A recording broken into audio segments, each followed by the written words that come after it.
इस फिल्म की कहानी 1930 के दशक में सेट है, जब कलकत्ता ही सांस्कृतिक राजधानी हुआ करती थी, जब दरबारी लोग शास्त्रीय संगीत में पैर जमाने के लिए बाई और जान जैसे उपनामों से छुटकारा पाने के लिए लगातार संघर्ष कर रहे थे। इस फिल्म की कहानी उस समय की है जब पुरुष शास्त्रीय गायकों को पंडित के नाम से संबोधित किया जाता था, लेकिन महिलाओं को विदुषी के रूप में संबोधित किया जाना बाकी था। महिला केंद्रित पीरियड ड्रामा वाली इस फिल्म को लिखा और डायरेक्ट किया है अन्विता दत्त ने। इन्होंने इस फिल्म के थ्रू स्वतंत्रता पूर्व भारत में शास्त्रीय संगीत और पार्श्व गायन के क्षेत्र में एक युवा लड़की के संघर्ष को दिखाया है, जो कि बहुत भली भांति आज के समय की भी लगती है। तो आइए, इस फिल्म की कहानी क्या है, क्या अलग है इस फिल्म में, ये फिल्म कहना क्या चाहती है, क्या अच्छा है क्या बुरा, इस फिल्म के सवाल क्या हैं, और अंत में हम बात करेंगे कि इस फिल्म को देखें कि ना देखें। इन सारे बिंदुओं के साथ हम फिल्म का रिव्यू करेंगे। अगर चैनल पर नए हैं तो सब्सक्राइब जरूर कर लीजिए ताकि इसी तरह की वीडियोस आपको मिलती रहे।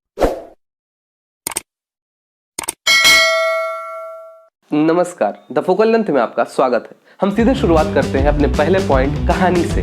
तो कहानी कला की है। कला मतलब वो वाली कला नहीं, कला लड़की का नाम है, जिसकी माँ उर्मिला ये चाहती है कि उनकी बेटी कला शास्त्रीय संगीत के सबसे ऊंचे स्थान पर राज करे, लेकिन दुर्भाग्य से कला के पास इतनी क्षमता नहीं होती है। एक दिन ये दोनों माँ बेटी सोलन के एक लड़के जगन की परफॉर्मेंस देखती हैं। जगन है तो अनाथ, लेकिन कबीर को ऐसे गाता है जैसे उसे जी रहा हो। ये सब देखकर उर्मिला जल्द ही अनाथ जगन को अपनाने का फैसला कर लेती है। अब कला के लिए ये और भी मुश्किल समय आ जाता है कि थोड़ा बहुत जो वो और सीख सकती थी उस पर माँ रोक लगाने लगती है और जगन को लगातार आगे बढ़ने के लिए प्रोत्साहित करती रहती है। माँ की सोच कि लड़की कितना भी अच्छा गाएगी लेकिन उसके नाम के आगे पंडित तो नहीं लग सकता है ना। तो जो कला को करना चाहिए उसने किया, रोया, गिड़गिड़ाया, हाथ जोड़े, मनाया, लेकिन माँ ने एक भी नहीं सुनी। लड़की के गाने के मौके लगातार छीनती रही और उसकी शादी तय करने लगी वो अलग से। फिर शुरू होती है इसके आगे की कहानी, जो कि हम आपको नहीं बताएंगे। इसके लिए आपको पूरी फिल्म देखनी पड़ेगी। माँ और बेटी दोनों गाने के प्रति समर्पित हैं, लेकिन दोनों का रास्ता अलग अलग है। और दोनों का रास्ता है क्या, यही फिल्म की असली कहानी है। इसीलिए मैं आपको पूरी कहानी नहीं बता रहा, नहीं तो आप बहुत गाली देंगे। अब आते हैं अपने अगले पॉइंट पर। इस फिल्म में बहुत सारे ऐसे एलिमेंट हैं जो और फिल्मों से एकदम अलग हैं। जैसे कला को प्रेजेंट करने वाले जो कलाकार होते हैं, उनकी जो आंतरिक दुनिया होती है कि कोई भी कला कैसे जन्मती है उनसे, वो बहुत अमूर्त और अस्पष्ट होती है। लेकिन इस फिल्म में उस अस्पष्ट और अमूर्त दुनिया को बहुत हद तक चित्रित करने की कोशिश की गई है। सिर्फ हवाबाजी में काम नहीं किया गया है। इस फिल्म में ऐसी कई सारी स्थितियां हैं जिसमें जिस समय जो बात हो रही है वो तो अर्थ निकल ही रहा है, उसके अलावा एक और अर्थ निकल रहा है जो कि बहुत व्यापक और बड़ा है। जैसे किसी की आवाज बहुत अच्छी हो, उसे कह दो कि कोयल हो तुम, लेकिन इसके साथ एक दूसरा मतलब भी होता है कि कोयल परजीवी होती है, वो अपना घोंसला नहीं बनाती, वो दूसरे के घोंसले का इस्तेमाल करती है। डायलॉग का इस तरीके से इस्तेमाल इस फिल्म में मुझे अद्भुत लगा। इस फिल्म में एक और मजेदार बात है कि जब किसी व्यक्ति को उसके आत्मा का शोर परेशान करता है, उसको फिल्माना कितना मुश्किल होता है, लेकिन उसको भी अगर कुछ हद तक फिल्मा दिया जाए तो हम देखकर एकदम चकित हो जाते हैं। इस फिल्म में कुछ इसी तरह की कोशिश की गई है। और अगली बात ये कि जैसा कि मैंने अभी आपको बताया था कि इसमें दो महिला पात्र हैं जो कि संगीत को जिंदा रखना चाहती हैं, लेकिन उनके रास्ते अलग अलग हैं और वो रास्ते उनकी समझ को चिन्हित करते हुए चलते हैं। कुल मिलाकर पूरी फिल्म मनोवैज्ञानिक आयामों पर जोर देती है। बढ़ते हैं अगले पॉइंट की तरफ। बात करें कि ये फिल्म कहना क्या चाहती है, तो जुबैर अली ताबिश की लाइन है कि थोड़ा आगे पीछे हो सकता है कि ध्यान से देते हो तुम चिड़ियों को दाना पानी, इतने ही अच्छे हो तो पिंजरे से रिहा कर दो ना। कहने का मतलब है कि किसी भी तरीके की जो कला होती है वो उन्मुक्त आजाद पंछी की तरह होती है।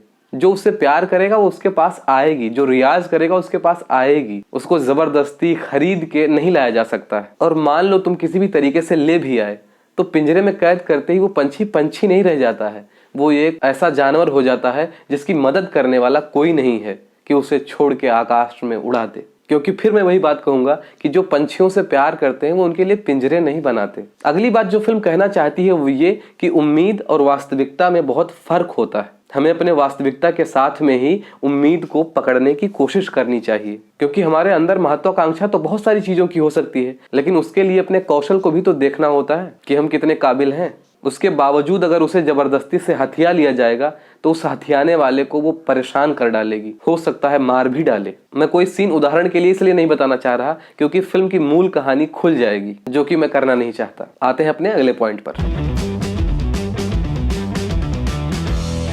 सवाल की बात करें तो फिल्म है तो 1930 के दशक की, लेकिन इसके सवाल आज के समय पर चोट करते हैं। जैसे क्या इस पुरुष समाज में लड़कियों को लड़कों की बराबरी करने के लिए एक्स्ट्रा मेहनत करनी पड़ेगी? क्या अपने आप को योग्य साबित करने के लिए दूसरे योग्य व्यक्ति को धक्का दे देना चाहिए? क्या किसी बेहतर कलाकार की तारीफ करने के बजाय उसके लिए अपने मन में घृणा पाल लेनी चाहिए? क्या योग्य और अयोग्य का फैसला उसके मेहनत पर नहीं, इस पर आधारित होना चाहिए कि वो व्यक्ति हमारे कितना काम आ सकता है? और बहुत सारे सवाल हैं, लेकिन हम बढ़ते हैं अपने अगले पॉइंट पर।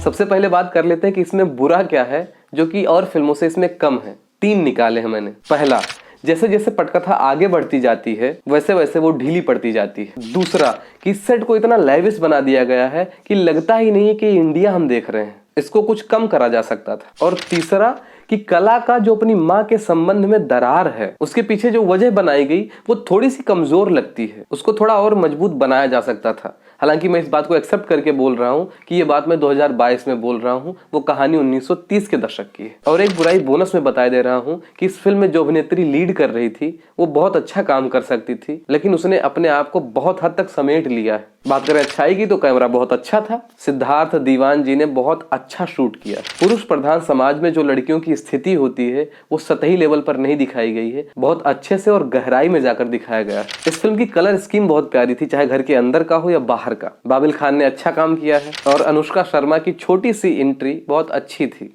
और अब आते हैं सबसे आखिरी पॉइंट पर। सुनिए, इसको देखने के लिए कहीं आपको हॉल में तो जाना नहीं है, घर पे ही मोबाइल या लैपटॉप पे देखना है क्योंकि ये नेटफ्लिक्स पे है। तो मेरी राय मानिए कि एक बार इस फिल्म को देखिए, मैं दावा करता हूं कि आपको अच्छी लगेगी। भले ही इस फिल्म की कहानी 1930 के दशक की है, लेकिन ये फिल्म लगातार आज के समय से बात करती हुई नजर आती है। अगर रिव्यू अच्छा लगा हो तो लाइक कीजिए, दोस्तों में शेयर कीजिए और कमेंट करके ये जरूर बताइए कि मैं अगली किस फिल्म का रिव्यू करूं। अगर आप चैनल पर नए हैं तो सब्सक्राइब जरूर कर लीजिए ताकि इसी तरह की वीडियोस आपको मिलती रहे। धन्यवाद।